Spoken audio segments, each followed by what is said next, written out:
तो हम लोग पढ़ेंगे चैप्टर एनालिटिक कॉन्टिन्यूएशन।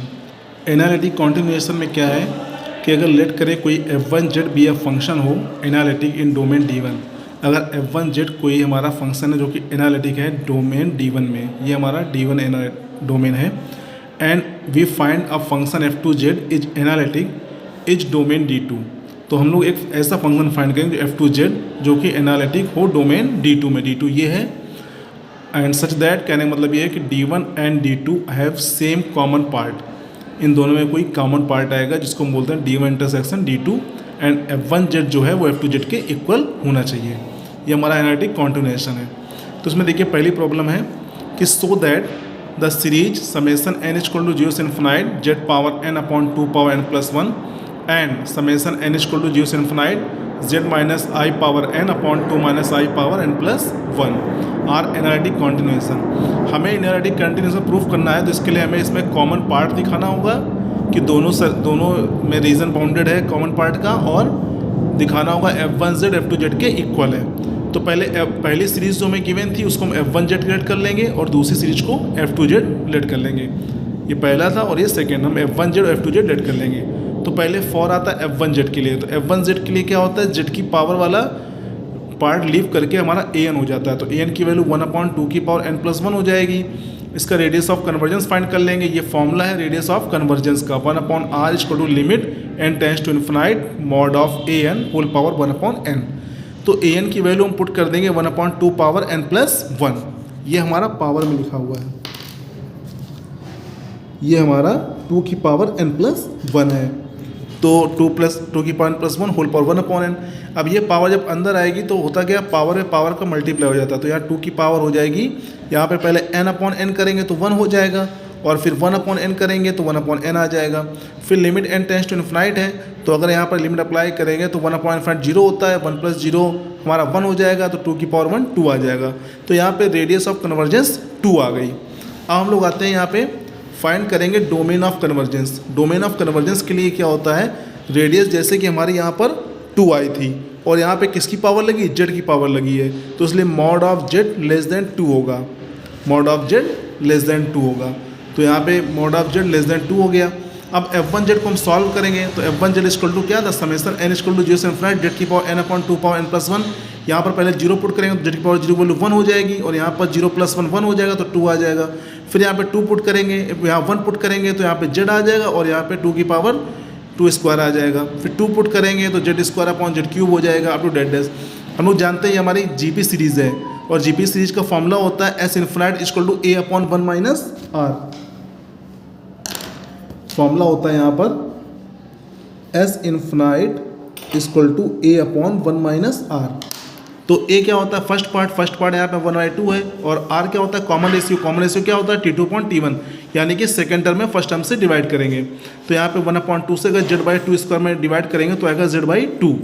तो यहाँ पे a की वैल्यू 1/2 थी और z की वैल्यू मतलब r की वैल्यू z/2 थी, तो यहाँ पे 1/2 आया, यहाँ पर एलसीएम लेंगे तो 2 माइनस z/2 आएगा, 2 से 2 कैंसिल, तो 1/2 माइनस z आ गया। इसके बाद आएंगे फॉर f2z के लिए।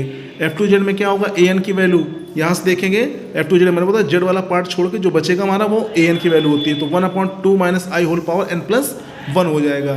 तो यहाँ पे 1/2 minus i whole power n plus 1 हो जाएगा, तो 1/r। रेडियस ऑफ कन्वर्जेंस का फॉर्मूला होता है limit n tends to infinite mod of an whole power 1/n। तो limit n tends to infinite और n की वैल्यू थी 1/2 minus i whole power n plus 1 की होल पावर 1/n हो जाएगा। यहाँ पर ये मॉड ऑफ लगा है, इसलिए ये कॉम्प्लेक्स नंबर का मॉड ऑफ होता है, mod of a plus i b equal to under a square plus b square. a हमारा a हमारा 2 है और यहाँ पर b हमारा -1 है, तो अंडर a स्क्वायर 2 का स्क्वायर हो जाएगा -1 का स्क्वायर, और यहाँ पर होल पावर कितनी थी, n प्लस 1 थी, और होल पावर 1/n दोनों का मल्टीप्लाई हो जाएगा, n प्लस 1/n आ जाएगा। तो अंडर यहाँ पर हो जाएगा 2 का स्क्वायर प्लस -1 का square whole power n plus 1/n, तो ये हो जाएगा 1/√5 की होल पावर 1 प्लस 1/n, क्योंकि यहाँ पे दिस कराएंगे तो n/1 हो जाएगा और 1/n ये आ जाएगा। फिर यहाँ पर limit n tends to infinite है, तो 1/5 0 हो जाएगा, 1 प्लस 0 हमारा 1 आएगा, 1 की पावर लगाएंगे तो हमारा 1/√5 आया, यानी कि r की वैल्यू आ गई √5। अब डोमेन ऑफ कन्वर्जेंस के लिए मैंने बोला z का जो पार्ट है वो नोट करते हैं। z का पार्ट क्या था, z माइनस आई, तो इसको लेंगे mod of z minus I, mod of z minus I less than √5, जो कि हमारी रेडियस ऑफ कन्वर्जेंस थी। सेंटर के लिए क्या होता है, यहाँ से देखो z के लिए यहाँ पे अगर हम पुट करें तो यहाँ पे सेंटर होगा 0,1 और रेडियस हो जाएगी √5, और F2Z को अब सॉल्व करेंगे। F2Z के लिए समेशन n इक्वल टू 0 से infinity z minus i whole power n upon 2 minus i whole power n plus 1 है। यहाँ पे पहले 0 पुट करेंगे, इसकी वैल्यू 1 हो जाएगी और 0 प्लस 1 आ जाएगा 2 माइनस आई। यहाँ पर 1 पुट करेंगे तो z minus i upon 2 minus i whole square हो जाएगा। 3 पुट करेंगे तो ये आ जाएगा। अब इसके बाद देख रहे हैं यहाँ पर क्या है, जीपी सीरीज है। जीपी सीरीज के लिए फॉर्मूला आएंगे a अपॉन 1 माइनस r। तो यहाँ पे F2Z इक्वल टू हो जाएगा ए हमारा क्या था 1 upon 2 minus i upon 1 minus r के लिए तो z minus i upon 2 minus i. यहाँ पर एलसीएम लेकर सॉल्व करेंगे तो 1 अपॉन 2 माइनस z हो जाएगा। यानी यहाँ पर F1Z इक्वल टू F2Z है, यानी कि हमारा ये एनालिटिक कॉन्टिन्यूएशन होगा।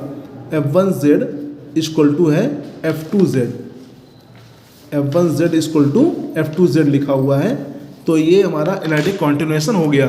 अब दिखाते हैं कॉमन पार्ट कैसे होगा। देखो पहले वाले की रेडियस जो थी 1 थी, अगर रेडियस 1 थी तो यहाँ पे पहला सर्कल हमारा ये बनेगा और दूसरा √5 था तो समथिंग अबाउट ये हमारा बन जाएगा सर्कल, क्योंकि रेडियस √5 का मतलब होता है समथिंग 2 पॉइंट समथिंग आएगा।